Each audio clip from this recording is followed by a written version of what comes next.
Well, hello again, Ricecast family. We are back with another episode of the Ricecast in what some have called the most wonderful time of the year, Pastor.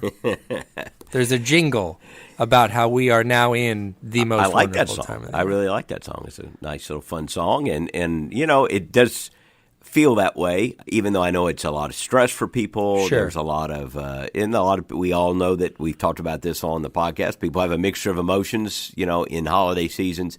But to me, it's a wonderful time. Yeah. How can you not be happy at Christmas a little bit? And there is definitely a sense of union now, in all pockets of the country because we are past Thanksgiving. So the arguments of, is it too early to be listening to Christmas music? Is it when do we start? We're all in Christmas music now. We're all in it. Parties and agree. This is a great argument in my family, by the way. It's become a point of contention because I have one daughter who would like to start Christmas music around Labor Day. Sure. Sure. Labor Day. And then I have others who are more pharisaical and believe that it should the day after Thanksgiving. Right. No one. And I played, so we were all together last week, and I actually the day after, because I knew now it was over, and I just put on Mariah Carey's All I Want for Christmas Is You. Yeah, absolutely. Which caused great controversy in itself because some people hate that song. And I found out, many people don't like that song. So I like it. It's a fun song. It works for me, It works for me. I'm an easy guy to please. That's right. I'm not critical. There's a version where Justin Bieber comes in. And I've not that heard has snuck up on me a couple of times, and I've thought, what is this? I'm not for that now. It's good. It's great. It's perfect already. You know what I'm saying? This is like taking Cheryl's pumpkin cookies and putting a bunch of sprinkles on them or something. It's fine. It was great. It was perfect as it was, Justin. It's bound to happen. People want to get in on it. I get it. I do get that. But it is a fun time. We're coming up busy here at Calvary, as you could imagine. You probably imagine. Want to tell you about a couple of things. I'm going to start by saying the whole Calvary rundown, all of our Christmas stuff we got going on. Calvary.us, the website. You can get all the information there.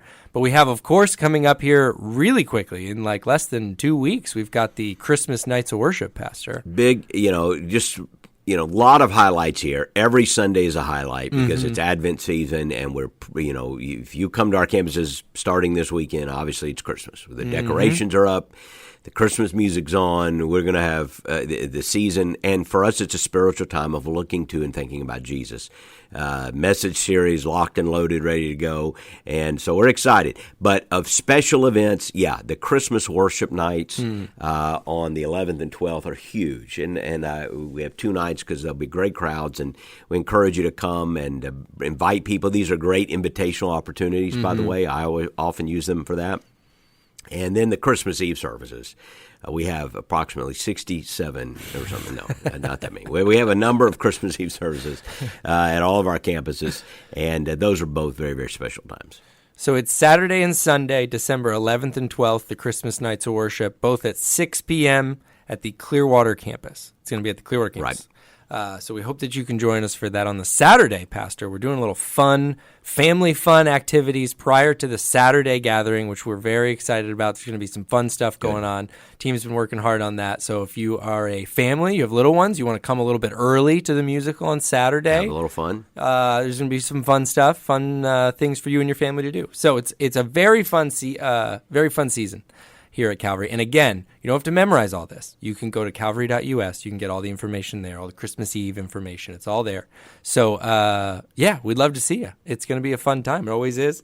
You just, this last week, as always, we'll put the link to the sermon in the podcast notes. This last week was Come Before Winter, which is always, I tell you, I've heard it a couple times here in my time at Calvary. We do it every year, but it is powerful every time you hear it. It is a powerful reminder for sure. Well, the reminder is powerful, and I think it's just one of those things, as I've told the story many, many times, and probably people don't hear it, but I always like to give credit where it's due. Clarence McCartney was a well-known Presbyterian pastor in the early 1900s, and he was famous for a sermon called Come Before Winter. And I believe it was his habit to preach it every year. And out of that, there were a number of pastors who have adopted a similar habit. I want to give credit to a guy named Charles Carter, who is pastor at Shades Mountain Baptist Church in Birmingham when I was in college there. Gotcha. He was the first guy I ever heard do it. And it was a Sunday. He would do it on a Sunday night sometime like this time of year. And it was every year. And I thought, well, that's it. How can you get away with preaching the same sermon every year? Man, that's and I thought, no one wants to hear the same sermon every year. And then you heard it and you go, wow, And so somewhere in my ministry, I don't think it was early, but somewhere a couple of years later, you hear ideas and then you don't preach someone else's sermon. I've never been able to do that. Yep. It's been done, but I try. I don't like it even. Mm-hmm. But what you do is get ideas, and then you get kind of themes, and then you try to give credit where credit's due. But I remember hearing Charles Carter's sermon, and then thinking about the passage, and reading Clarence McCartney's sermon, and then kind of course, I've done it now for 25 plus years, so it does change and morph and evolve and grow, and how you do the points and the stories. So it's, and you kind of make it your own message, and it's, but I always like to give credit that the idea of Come Before Winter has come from other pastors. Yeah, that's good, but it's such a great reminder, and it is so important this time of year. I love one part that particularly struck me this time was the reconciling of relationships, I thought that was just really powerful, because you don't know how much time you have with everybody, and it just seems like, you don't need to spend time in fights with people. It's time to take stock, and sometimes you just need to take and say, you know what, these relationships are where they need to be, and if I just, double down into my stubbornness, it's never going to get fixed, right. But maybe I could make a call or send a letter. And I don't have, when I do the message, I don't have time to share all the stories, because one of the things about preaching it through the years is we collect a lot of stories. Yeah. And people will come to me, and I've had many, many stories of people coming to me through the years and saying, hey, I was reconciled with a sister, I was reconciled with a friend, I was reconciled with a family member, whatever. And that's always a blessing to me to hear how God uses it in that way. Yeah, I didn't get to tell you the story yet, actually, but we had someone online just this last week who had been talking with one of our online ministry hosts for the last couple of weeks, and was going through some issues, and our host was, of course, just pointing back to Christ, saying, you're looking for answers to these issues, and this is where it all has to start. And he's been engaged online in the chat, and during the Come Before Winter message at the end, we always do an invitation, and he said he accepted Christ into his life and was finally ready to make that decision and shared it with everybody. Yeah. So it's a powerful, powerful message, listener. If you did miss this last Sunday, we're going to put it in the link there in the podcast info. You can click right to it. But it is a strong message, and it was a really special weekend coming out of a very special month. It was Missions Month. We wrapped up a really great November. So busy in November, and lots happening, I know, and hard to keep track of everything, but a lot of special moments, and want to send a shout out to all the people that work very, very hard to create a lot of moments, and we're always learning how to do it better and evaluating, but I hope that the lingering sentiment will be, wow, we're part of a church on mission. Calvary wants to be a church on mission. It's not simply about building our kingdom, it's about being part of God's kingdom, right. And being a multiplying, sending church. And how many churches get to celebrate? We're sending out a church planner. We're sending out a couple to be another IMB missionary. We already have 3 out there. We got more to come, and celebrating a start of a new campus, hopefully in 2022. And so just a lot to celebrate and a lot to rejoice in. Yeah. So much good stuff there. And I hate to overload you with information. Again, I'll keep pointing you to the website, but as of this recording, we're a couple days away from some big steps being taken for 2 of those. We got the church at Channelside, which is, of course, the church John Antonucci, who is our X-150 resident, is being sent out. And we talked about that a lot, but that is such a great story of him coming up through the system, the pipeline that we have, now being sent out to plant a church. Great story. A lot of you know it. A lot of you heard from John. This Sunday, he has an interest meeting here at Clearwater. We also have our West Chase. We're calling it our pre-launch party. We're going to worship together, pray together, hear the vision for that campus. That's this Sunday up at the Eastlake campus with Patrick Higgins, who we all met during. So you have to pick one. You can't go to both, right? But unless you're really talented, I think you have to pick one. But if one of them really appeals to you and you want to learn more about it, go. Even you don't have to make a commitment. We're not, right. You can just go to be supportive. But they're both going to be great events and events where you learn. And we want people to be serious about praying about, hey, should I be sent out to help this new campus or this new church plant? You don't even have to go forever. You could say, hey, I want to go help them launch. I'll give a year of my life to be on mission in downtown Tampa to help them plant, so that the people we reach. So I'm going down there to help preschool or help with children or help with whatever that needs help down there, and be on mission for a year. And what a great thing to do, and to help plant a church. And then you may be coming back to Calvary in a year or so once they kind of get critical mass or reached. But we want to just check these opportunities out. Very cool, very exciting. Exciting to think you could kind of be at the ground floor of some of this stuff. It's fun times. I want to talk to you, though, about something today, because you had an opportunity. We shared it in some of our Facebook groups, if you're part of our campus groups, and we'll put it in the podcast info for this podcast as well. But you were on, and Pastor, quite frankly, I was a little offended. Quite frankly, I was a little hurt. Oh. You were on another podcast. I know. You did double dealing, right? Double dealing. You did another podcast going while the Ricecast was also going, but you were on. We tried to get Leah Remini on our podcast. We keep asking. Actually, we did not try. She might have done it. I don't know. We didn't ask. But no, we had an opportunity to be on a national podcast. I know you're talking about with called Fair Game. I think if you go to any wherever you get podcasts and type in Fair Game, you'll get the podcast with Leah Remini and Mike Render. Right. And it is the podcast that kind of came out of the Aftermath program, which you can watch. I think it's on Netflix. I think that sounds right. Yeah. And it was for several years on A&E, and now you can watch all the episodes on Netflix. And it's such it's an award-winning show. And out of that, once they did 3 seasons, it kind of had run its course there. And now it's kind of morphed into a podcast where they can really go deeper and talk. And Mike and Leah do a great job. They have great chemistry. They're very smart and fun people to listen to. Can be a little R-rated at times, the language, but we love them, and that's fine. And just understand it for what it is. Don't be playing it while your kids are running around. Right. Because they talk about, and they do talk about some heavy issues. Yeah. But Mike and Leah do a wonderful job. They become friends, particularly Mike has, so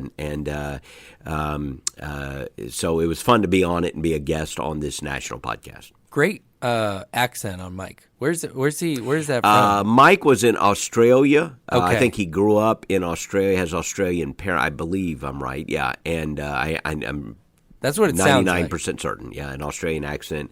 And then, of course, grew up in Scientology. So he was kind of a citizen of the world, I think, lived in Europe some, in America some, and wherever they put him. But I believe his background and ethnicity is Australian. Very, very fascinating. I'll catch some of you up. Again, I know there's different degrees. We're here in Clearwater, Florida. That's where Calvary Church is. It's where our main campus is. Excuse me. And Scientology this is kind of one of their, I think it is the headquarters. Their headquarters is in downtown Clearwater, but I don't know, a 10-minute drive from here maybe? I mean, something like 7 miles. It was literally across the street from where our church was historically located for many years. And it is I don't know if they have one world headquarters. I don't know if they would say that, but it is considered, they call it the flagship building, I think is correct. So it's just shortened for flag. And people, Scientologists from all over the world come to Clearwater.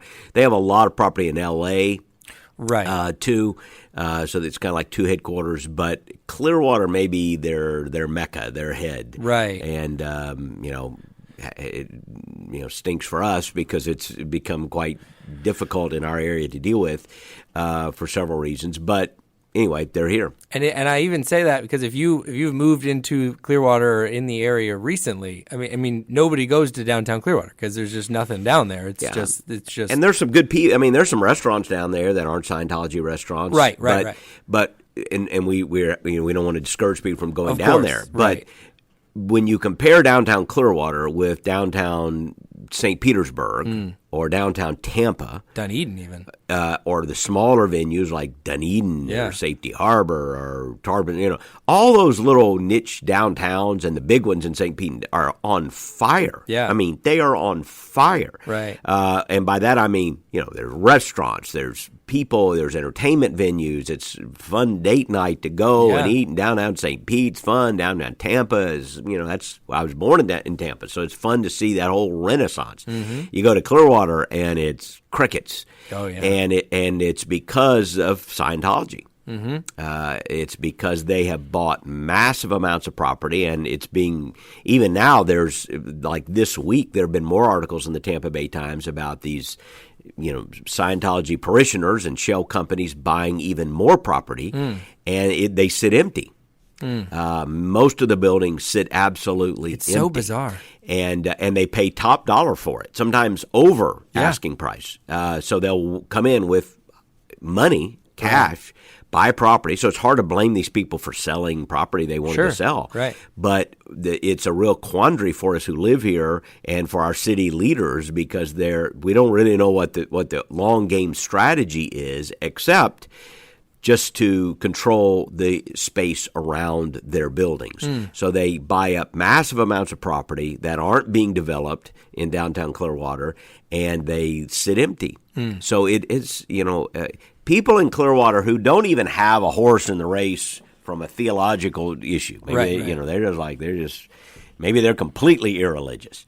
It's still a concern because of how Scientology behaves in our city and the impact that it has had on our city and almost everyone, and nothing everyone believes, but almost everyone in our city, whether they're religious or irreligious or different, whatever, sees it as having a really adverse impact on our area. And we're not trying to be mean. We're not trying to be unkind. Right. We share this community and city with people that we don't agree with in terms of religious convictions. Yeah. But we all get along. We all, we got to understand one another. We can talk to one another. Scientology is a very cliquish, insular, and group, and it has hurt the development in our city. Absolutely. And I heard in the downtown area. Right. Now, you can live in countryside, or you live at the beach, or you live in a lot, but you don't even know they're there. Right. So, for those of us who listen nationally, think, well, I'm scared to visit Clearwater. Don't be scared to visit Clearwater. You can visit here and not know they're there. Right. But if you go to the inner downtown area, you will go, something seems off down here. Yeah. And you're right. And it is a key part, because a lot of people know Clearwater Beach. It's been regularly ranked the best beach in our country. And it's booming. Right off of that, right? Yeah. You take the bridge to get to downtown Clearwater, and there it is. And it's so, it is. You describe it to people out of town, and you say these buildings are empty, and you get this like, I get it. Sometimes stores are like, no, there's no one working in it. There's no one. You regularly drive by. It is just lights are on. You go at night. Home. Their lights aren't even on sometimes. Right. And you go at night. And of course, they don't let you in, though. They're not public buildings. Right. But the people who've come out of Scientology and the people who are, and most of these people were Scientologists. So they're coming out and speaking out about it. And they are saying they're empty. I mean, those buildings are empty. Ain't nobody in there. And even buildings in major cities seem empty.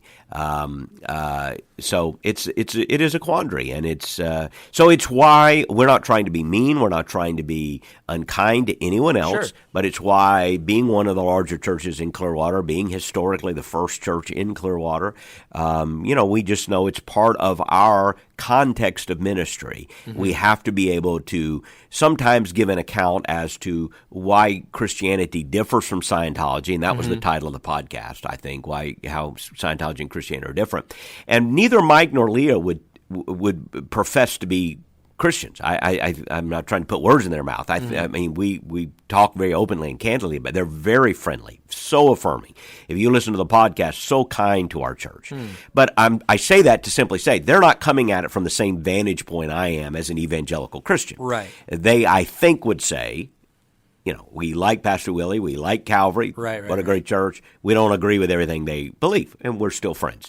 And one of my hopes was to always have an opportunity to share the gospel. And I was given that opportunity on the podcast. It was beautiful. One of the things Leah asked me at one point was, because I said, look, Scientology isn't just different than Christianity. It's like the opposite of Christianity. It's like if you took the message of Jesus and you turn it completely upside down, you have Scientology.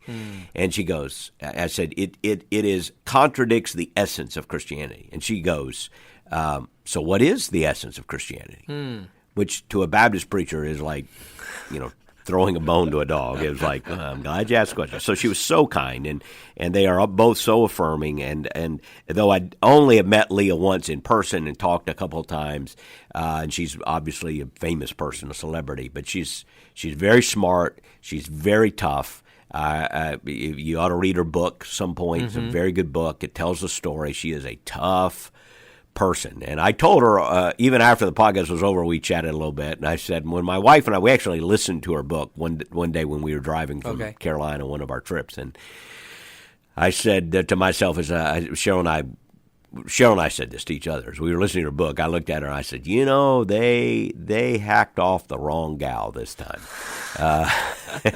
And I told her that. She laughed. I said, she's just tough, and it takes somebody like that. And so she and Mike are really a dynamic duo to talk about Scientology. And it was fun to be on the podcast, and I encourage anyone to listen to it. Yeah, we'll definitely put the that was going to be my next question, was what you talked about. You covered a lot of that, so that's great. Yeah, one of the theories I've had, and again, it doesn't get talked about a lot on there's a lot of anti-Scientology documentaries that have been produced, Going Clear. There are a number of books you can read that are very well done. Lawrence Wright's book, I think, was Going Clear, and it's an excellent book. But there's a whole library of books that expose the abuses and the malfeasance, I would say, of Scientology. What you don't get a lot of is a Christian perspective of let me dig into the theology and show you how this is taking almost the essence of Christianity and turning it completely upside down. And one of my theories is that when you study the doctrine of Scientology and you look at its core teachings, it is almost the opposite. It's like Jesus said, love your enemies. Scientology says, fight your enemies. In the Scientology creation myth, the godlike figure is actually evil and punishing mankind. The story of Christianity, Judeo-Christian view, is that God is good and loves mankind. In Scientology, the answer is found by clearing yourself, and in Christianity, the answer is found by being forgiven, by being redeemed. So you need outside help. You need God's help to do that. So you get all these ideas, and if we had time to do it, there are things that very often Lawrence Wright gets into it in his book. If someone's interested, I recommend that book.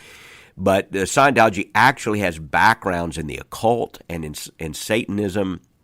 That before L. Ron Hubbard ever launched Scientology, he was heavily involved in the occult and in satanic rituals. Now, they deny that. They say he was a spy for the Navy when he was involved in all that. That he was actually spying on the Satan and the satanic cult that he was part of. But they don't, it's ironic, they are interesting. They don't deny he was part of it. They just say, he was pretending to be a part of it. Sure. Well, no. There's, of course, no record that he ever was employed as a spy for the Navy. So, his biography is full of nonsense and dishonesty. So, anyway, to me, there is a spiritual, theological issue there that doesn't often get explored, which is why when I'm asked to speak on it, I'm glad to talk about it. And so, anyway. Yeah, it's so interesting. And like I said, it's lost on me even sometimes when I have family members, people out of town are like, oh, yeah, it's clear you're in the Clearwater area. That's something going on there. So there's so many levels, like you said. There's the theological levels. There's all these different implications. I mean, and even like I saw something recently about how just recently I was reading about the Church of Latter-day Saints is kind of headquartered in Salt Lake City. And they have found this, again, I don't know enough about them to say anything good about the Church of Latter-day Saints, but the city is thriving. Like the city is doing well with them living there. Yeah. Like they've found a way to, you have all these buildings, but there's all these thriving businesses. And well, they're pretty, and again, I have no affinity. We do not share a compatible doctrine with our Mormon friends. Mm-hmm. We would label them a cult. In the sense that it is an aberration of historic Orthodox Christianity. Mm-hmm. However, having said that, and I realize churches in Utah do have conflict with Mormonism, so I want to, when you get that. However, most people meet Mormons. They're very friendly people. Right. You can do business with them. You can have conversations with them. Yeah. They will be honest with you. They will tend to be straightforward with you. Mm-hmm. If you ask them what they believe, they won't dance around the bush. They'll tell you what they believe. Yeah. You can ask questions. Well, what about this? They'll tell you, and you can say, well, here's what I believe. Sure. You won't get that from Scientology. Yeah. In fact, if you ask them, well, I hear you believe this, they'll deny it. They'll deny it. And so Scientology operates very differently than even most other cult groups. Because Salt Lake City, like you said, it's a very beautiful city to visit. Yeah. There's a lot of thriving going on. They're not just buying up buildings to keep them empty, I don't think. Yeah. You like to buy up things around you, but there's a reason, there's a purpose. And you're welcomed in the city of Salt Lake City. They want you to visit. And they would try to convert you if you had a conversation with them. Sure. Fine. Sure. But here it's almost as if Scientology doesn't want you downtown. That's one of the reasons they're buying up buildings. Right. By the way, they really won't tell you what they believe. They won't be straightforward, and they don't even in Clearwater try to convert people. That's one of the misnomers people have.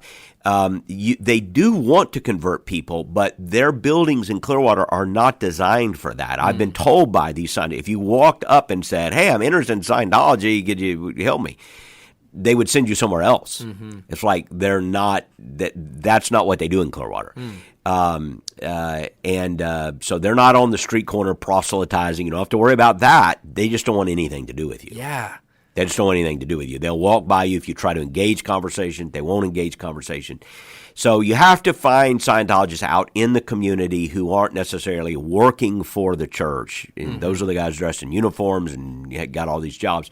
You have to find people who are maybe connected, but they're just out in the community. Now, then you can have some conversations, but it's very difficult. And one of the things, and I know we don't have a ton of time. I know we could talk about this an entire podcast at some point, and probably should. But one of our prayers is, God, give us inroads, help us to be able to those people who are disillusioned or feel trapped, or to those people who have managed to come out. It's very difficult to get out of it.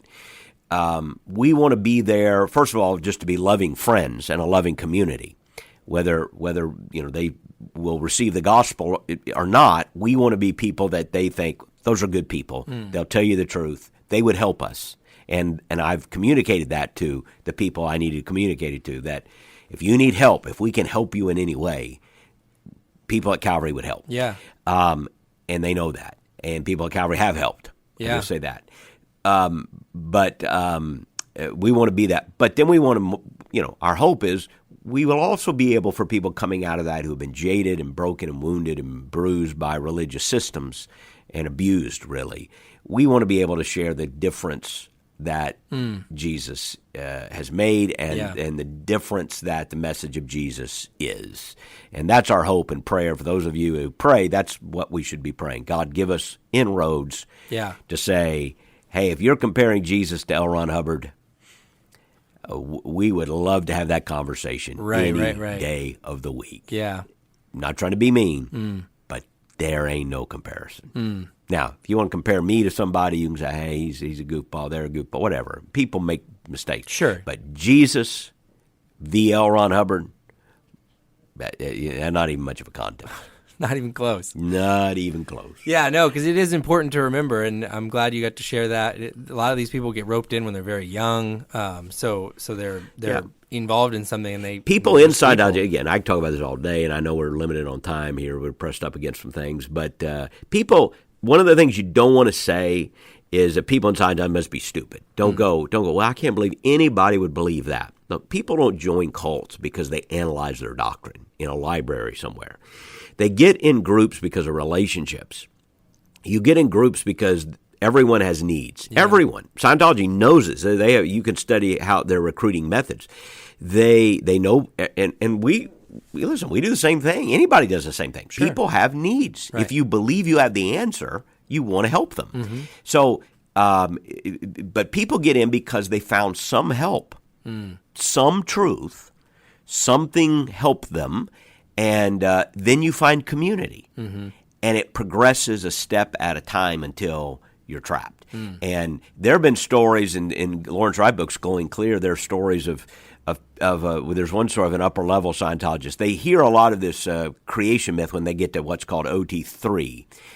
And there have been stories about when they hear this doctrine for the first time. This is about, if you're familiar with it all, it's about Xenu and where they came from and rockets and planes and volcanoes exploding, and that's, blah, blah, blah.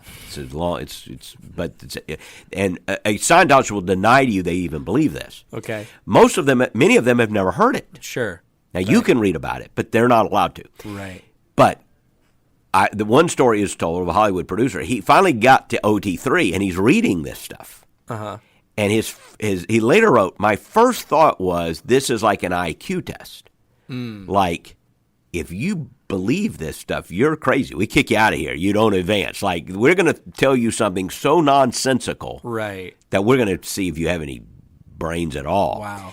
And then he goes, then I realized, no, they're serious.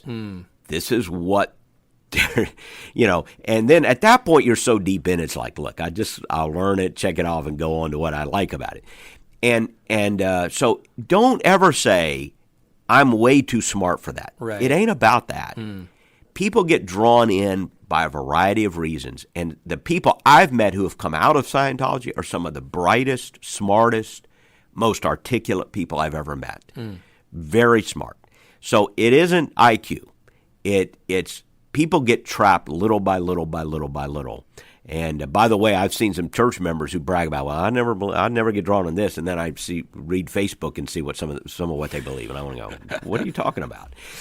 You already believe a bunch of nonsense and other things. So Be very, that's a whole other issue. But anyway, go listen to the podcast. It was great to be able to talk about it, and we're grateful to Mike and Leah for their friendship. Absolutely. We'll put that link, like we said, in the podcast description, so you can check it out there. And, hey, we hope that you have a great beginning to your Christmas season. Here, as we start heading that way, we appreciate so many of you that leave reviews and let people know about the podcast. That means so much. And we will be back again here with another episode very soon.